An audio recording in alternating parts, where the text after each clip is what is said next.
Hello students, मेरा नाम उमेश कुमार है। जैसा कि मैंने आपको बताया था कि आपको मैंने एक पेपर प्रोवाइड करा दिया है।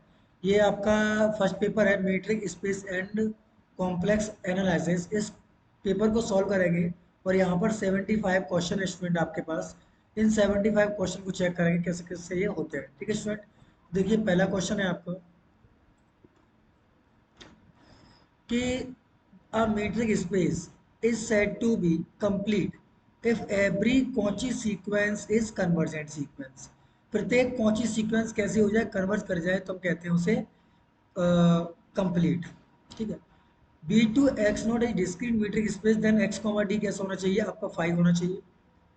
सेम यही है आपका 5 होना चाहिए। तीसरा क्वेश्चन 0 से 1 में पूछा है, तो इंटीग्रेशन 0 से 1 और 2x और डी एक्स इंटीग्रेशन होकर के 1/2 इंटू 2, इससे कट गया तो आंसर आएगा इसका 1। ठीक है स्टूडेंट, ये गलत है। अगला क्वेश्चन है कि let X comma D and Y comma rho metric space दे रखे हैं, this is set to continuous, जब उसकी इनवर्स इमेज कैसी होगी, ओपन होगी। अगला क्वेश्चन है अगर कोई मीट्रिक स्पेस कंप्लीट है तो ध्यान रखना वो क्लोज्ड भी हो।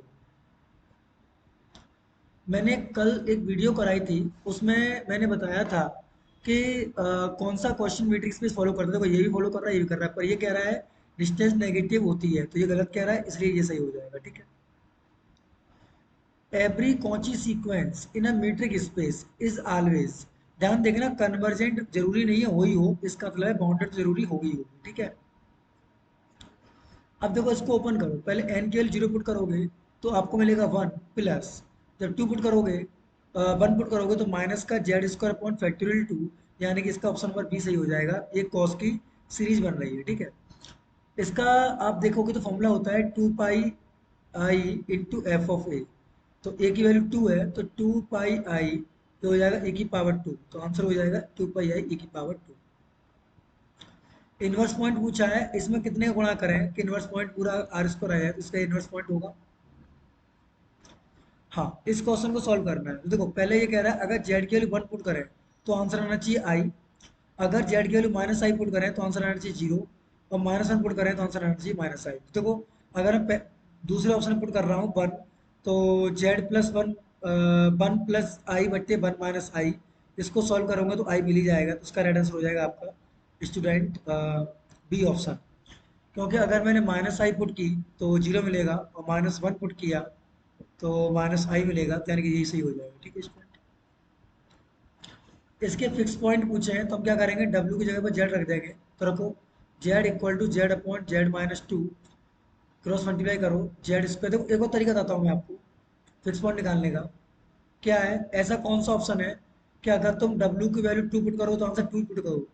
तो जेड की 2 पुट करोगे तो क्या आंसर मिलेगा, 2/1 2 मिलेगा, सही है। 3 पुट करोगे तो क्या मिलेगा, 3 पुट मिलेगा, 3 पुट करने पर 3 मिल रहा है, 2 पुट करने पर मिल रहा है इन्फिनिटी, तो इसलिए आंसर नहीं होगा, नहीं होगा, ये वाला भी नहीं होगा, तो इसे हो जाएगा क्योंकि 2 पर फंक्शन अनडिफाइंड है। या फिर डब्ल्यू की जगह पर आप जेड पुट कर दो, तो जेड पुट करोगे Z upon Z minus 2, cross multiply करोगे जेड स्क्वायर माइनस के 2 जेड बराबर जेड, तो जेड स्क्वायर माइनस के 3 जेड बराबर 0, तो जेड की वैल्यू 0 और 3 आ जाएंगी, ये आपका आंसर हो जाएगा। ये किस टाइप की ट्रांसफॉर्मेशन है, तो ये इन्वर्जन है, ध्यान रखना इस चीज़ को। इसमें पूछा है फॉर डब्ल्यू बराबर F Z which is true, तो इसका पहले ही राइट आंसर हो जाएगा। ठीक है। इसमें पूछा है इनमें से कौन सी बाइलिनियर ट्रांसफॉर्मेशन होती है, तो ध्यान रखना मैं आपको बताऊं, डब्ल्यू बराबर A B plus C, A Z plus B, sorry, W बराबर A Z plus B upon C Z plus D हो, और A D minus B C की वैल्यू 0 नहीं होनी चाहिए, तो वो आपका बाइलिनियर होगा। ठीक है। तो इसमें से ये वाला होल्ड करेगा, इसलिए मैंने ये टिक कर रखा है। ठीक है। हाँ, अब ये पहला क्वेश्चन कह रहे थे डिस्टेंस नेगेटिव होती है, तो गलत हो गया। ये सही कह रहा है, ये भी सही कह रहा है, एक्स से बाई बाई से होना चाहिए, ये भी गलत कह रहा है, तो कौन सा हो गया, बी और सी। इसमें पूछा है यूजुअल मीट्रिक स्पेस में, तो देखो हम जानते हैं फॉर्मूला क्या होता है, माइनस ए माइनस आर और ए प्लस आर, तो इसको सॉल्व करोगे तो ये -2 आएगा, और इसको सॉल्व करोगे तो 0 आएगा, तो ओपन इंटरवल 0 दिस हो जाएगा। सूडोमेट्रिक स्पेस की कंडीशन मैंने लिखाई थी आपको। अगर आपने वीडियो नहीं देखी है तो वाली वीडियो देख लें आप लोग। ये भी मैंने रिजल्ट कराया ही था, ए इंटरसेक्शन बी बराबर ये होता ही है। Every convergent sequence in a metric space कैसी होती है, बाउंडेड होती है। Every metric space x comma D is कैसी होती है, फर्स्ट काउंटेबल। ये दे रखा है, ये यूजुअल मीट्रिक स्पेस होता है, और आर मैंने बता ही रखा था आपको लास्ट वीडियो में, वीडियो देख के ये स्टूडेंट आप उसको। ये जो दे रखा है वो कह रहा है कन्फॉर्मल है कि आइसोगोनल है, तो आइसोगोनल होगा, ठीक है। इसका रिजल्ट पूछा है तो उसका रिजल्ट आप लोग याद रख सकते हैं, इसका रिजल्ट ये होता है, which function is not analytic, इनमें से कौन सा फंक्शन एनालिटिक नहीं है। तो साफ साफ दिखाई दे रहा है ये जेड बराबर वन पर एनालिटिक नहीं है। अब इसको चेक करना है, इसका रेडियस ऑफ कन्वर्जेंस पूछा है, तो ए एन की वैल्यू कितनी आ जाएगी, टू की power N upon factorial N. अगर ए एन प्लस वन निकालोगे तो टू की power N plus one upon factorial N plus one. Formula होता है, देखिए स्टूडेंट क्या होता है,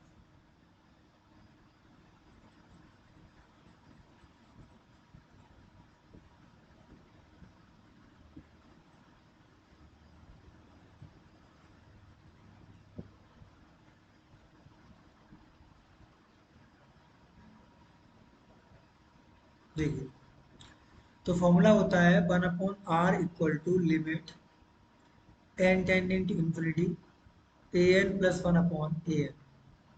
तो उसको सॉल्व करेंगे तो limit N tending to infinity two की power N plus one upon factorial N plus one into two की पावर एन, ऊपर पहुंच जाएगा फैक्टोरियल एन, ठीक है। तो सॉल्व करेंगे limit N tending to infinity, इससे पावर कट जाएगी तो टू रह जाएगा, factorial N upon N plus one upon factorial N, इससे ये कट जाएगा, तो two upon infinity is tends to zero, तो इसका राइट आंसर आएगा जीरो।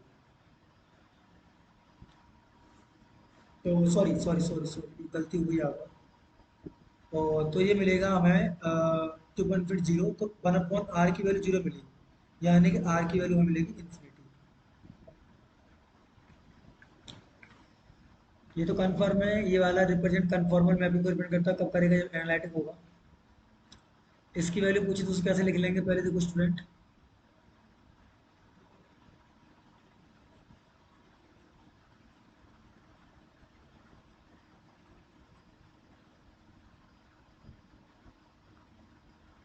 देखिए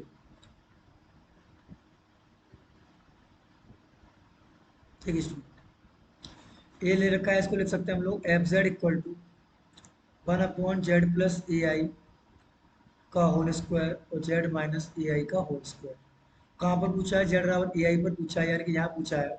उसका रेशियो निकालोगे तो एक बार आपको डेरिवेटिव करना पड़ेगा डी अपॉन डी जेड, किसका, one upon Z plus A I का होल स्क्वायर, और यहाँ लिमिट पुट कर देनी है जेड इक्वल टू ए आई। जब इसको सॉल्व करोगे डेरिवेटिव पुट करके तो आंसर आएगा ये, ठीक है स्टूडेंट। इनमेटिव singleton set in R D होता है हमारा, ओपन होता है, ध्यान रखना। एवरी कंटिन्यूअस फंक्शन इज, तो हमेशा कंटिन्यूअस फंक्शन एनालिटिक हो भी सकता है और नहीं भी हो सकता है, ठीक है, इसी को ध्यान रखना। 32 मैंने लास्ट वीडियो में कल ही बताया था, बहुत इंपॉर्टेंट क्वेश्चन है, तो को याद करते हैं क्या होता है, एक्स का से वाई डैश और वाई से लेके एक्स डैश। देखो ये डिस्टेंस कब जीरो हो सकती है, जब पॉइंट बराबर होने चाहिए। डिस्टेंस क्या नहीं हो सकती, नेगेटिव डिस्टेंस नहीं हो सकती, है ना, ये वाली नहीं हो सकती, तो इसका आंसर ये हो जाएगा। The symmetric condition of metric space, तो सिमेट्रिक कंडीशन ये होती है, मैंने आपको कल ही बताया था। जो लास्ट वाली वीडियो स्टूडेंट उसको आप ध्यान से देख लेंगे तो आपको बहुत समझ में आ जाएगा, ठीक है। ये कह रहा है कि इस पॉइंट से सेट तक की दूरी, तो मैंने आपको कल ही कराई थी पॉइंट से लेकर सेट तक की दूरी का फॉर्मूला, तो ये वाला फॉर्मूला था, infimum of distance of X comma A, ये मैंने फॉर्मूला आपको कल ही लिखाया है। अगला है कि ए इंटरसेक्शन बी का होल इंटीरियर ये होता ही होता है, सबको पता है। अगला क्वेश्चन है कि is an metric space open ball is an open set, ये मैंने कल ही करा दिया था। Open ball on the real line R कैसी होती है, ओपन इंटरवल होती है, ध्यान रखना। In a metric space every derived set of a set is कैसा होता है, क्लोज्ड होता है। कैसा होता है, closed. x comma d be a metric discrete metric space and row of x comma is a metric space, then this is the continuous। कैसा होना चाहिए, continuous। अब ये दे रखा है देखो, इसका पहले एक क्लोजर निकालो, तो एक क्लोजर निकालोगे तो -1 से लेके 2 का क्लोज हो जाएगा। और बी सेट क्या दे रखा है, ओपन इंटरवल 2 से लेके 4 तक। अब हमें पूछा है इसका इंटरसेक्शन क्या कॉमन दिखाई दे रहा है आपको। तो देखिए दो है सेट के अंदर, दो सेट इसके अंदर, दो केवल एक पॉइंट दिखाई दे रहा है जो है तो, ठीक है। इसका राइट आंसर हो जाएगा ऑप्शन नंबर डी। इसकी वैल्यू पूछी तो इसका राइट आंसर होगा सी, ठीक है। बाउंड्री पॉइंट है, इसका तो पता ही है, अगर दो सेट दे रखे हैं तो A intersection B complement phi है तो A complement B intersection B phi होगा। अ कॉम्पैक्ट सेट, अ क्या लिखा है, a compact set of a metric space is कैसा होता है, क्लोज भी होता है और बाउंडेड भी होता है। ये होती है हाइन बोरेल थ्योरम, ठीक है। In a discrete metric space कैसा होता है, every set is bounded. Discrete में कैसे होते हैं, बाउंडेड होते हैं। Every subset of a discrete metric space कैसे होते हैं, क्लोज और ओपन दोनों होते हैं।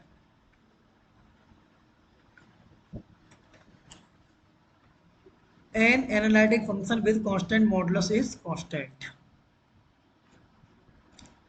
Z1 Z2 तो इसका फॉर्मूला आपको पता ही होगा क्या होता है, ये होता है, इसको खोलोगे तो 2/2 कट जाएंगे तो ये आ जाएगा 2 टाइम। तो कैसे आएगा, सो बोलिए, Z1 का स्क्वायर प्लस Z2 का स्क्वायर माइनस के 2 Z1 Z2। इसको बोलोगे Z1 का स्क्वायर प्लस Z2 का स्क्वायर माइनस, इससे ही कट जाएगा तो 2 टाइम हो जाएंगे तो यहाँ से सही हो जाएगा। सी आर कंडीशन पूछी गई तो ये होती है UX BY और ये, ठीक है स्टूडेंट। एम्पलीट्यूड पूछा हुआ है तो 1 - I/1 + I है, तो ऊपर कॉन्जुगेट का मल्टीप्लाई करो 1 - I/1 - I, तो ऊपर आ जाएगा 1 - I का होल स्क्वायर, यानी कि ये आ जाएगा -2I।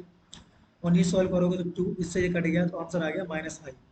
अब इस ग्राफ को प्लॉट करो तो -I लाई कहाँ करता है, आपका इस जगह पर देखिए, -I लाई करता है इस जगह पर, तो कितना एंगल होता है π/2, यहाँ होता है -π/2, आंसर हो जाएगा -π/2।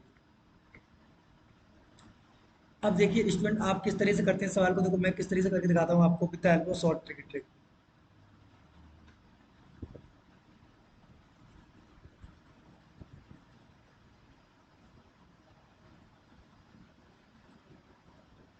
देखिए जब भी इस टाइप का कोई सवाल दे रखा हो आपको तो किस तरीके से करना होता है। देखिए सी आर कंडीशन तो होल्ड करेगा ही करेगा, तो इसका del U upon del X निकालो। तो del U upon del X से हम निकालोगे इसका तो कितना आएगा आपका स्टूडेंट, -6xy।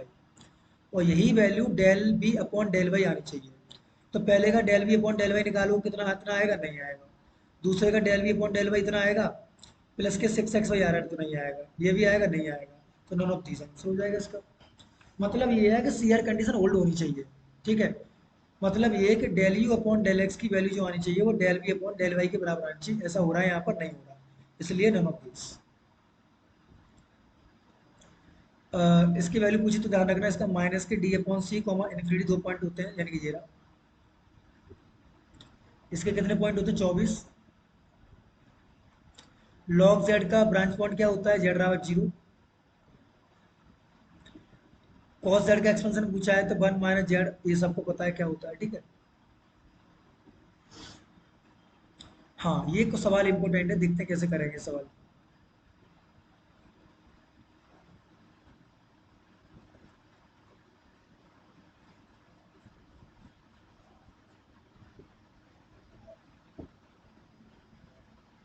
देखिए स्टूडेंट, ई की पावर, थोड़ा ई की पावर है स्टूडेंट आपका, ई की पावर आई थीटा। इसको सॉल्व करोगे तो ई की पावर कॉस थीटा प्लस आई साइन थीटा आ जाएगा। ई की पावर कॉस थीटा अलग हो जाएगा तो ये बचेगा ई की पावर आई साइन थीटा। इसको खोलोगे तो ई की पावर कॉस थीटा, ये आ जाएगा कॉस साइन थीटा प्लस आई टाइम साइन साइन थीटा। तो इसने पूछा है इसका रियल पार्ट, तो रियल पार्ट पहला वाला हो जाएगा, तो यानी कि ई की power cos theta cos sine theta, यानी कि ये वाला। ठीक है, ये वाला राइट आंसर हो जाएगा इसका। साइन जेड का पीरियड पूछा है, सबको पता है 2 पाई का साइन जेड का पीरियड होता है।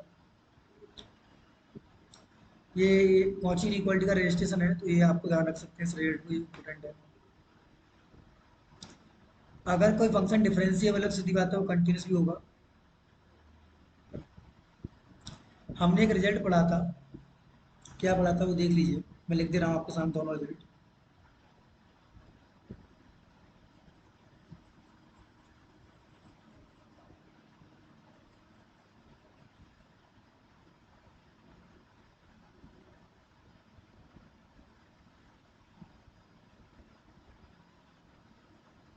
देखिए दो रिजल्ट होते थे, integration F Z upon Z minus A D Z, इसकी वैल्यू होती है 2 पाई आई इंटू एफ।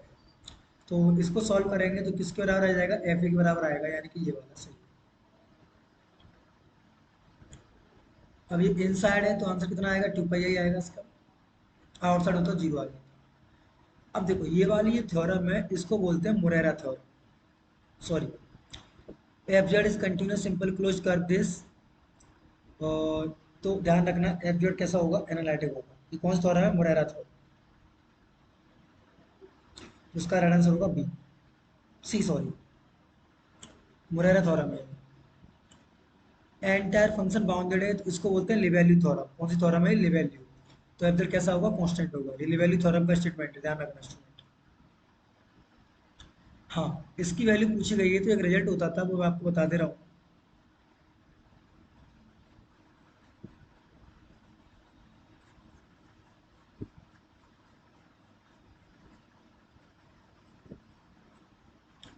क्या होता था देखिए, देखिए एक रिजल्ट होता था, देखिए integration F Z upon Z minus A की power N plus one D Z, ये होता था factor 2 pi I upon factorial N F N A, ये होता था। अब देखिए इसकी वैल्यू पूछी गई है तो ये वैल्यू किसके बराबर हो जाएगी, एफ एन ए के बराबर आ जाएगी। तो एफ जेड कितना, ई की पावर जेड है, तो ई की पावर जेड जेड जीरो करोगे तो ई की पावर जीरो की वैल्यू कितनी आएगी, 1। उसका राइट आंसर होगा 1। ठीक है, अब देखो इसको सॉल्व करेंगे तो सिंगुलरिटी हट जाएगी, हट जाएगी तो जेड माइनस जेड की upon factorial 3 and so on upon Z Q. इससे ये घट गया, इससे ये घट गया, सिंगुलरिटी हट गई तो कैसी है, रिमूवेबल सिंगुलरिटी है। कैसी है, रिमूवेबल सिंगुलरिटी। इसका तो फॉर्मूला भी मैंने बता ही रखा था, ये फॉर्मूला आता है इसका। ठीक है, हाँ इसको खोलिए, एन के लिए जीरो पुट करिए, तो जीरो पुट करोगे तो, सॉरी 1 से पुट करना है, तो 1 की वैल्यू पुट करोगे तो 1 जेड की पावर 2 - 1, और ये भी 1 ही मिलेगा, प्लस 2 पुट करिए, तो 2 पुट करोगे तो 1 1 2, तो यानी प्लस का ही मिलेगा। जेड की पावर 4 - 1 3 अपॉन फैक्टोरियल 3, इस टाइप का मिलता जाएगा। ये तो ऐसा कोई नहीं है, तो एक तरीके से साइन हाइपरबोलिक जेड का एक्सटेंशन बन रहा है, ये कोई है नहीं है, तो नन ऑफ दीज हो गया।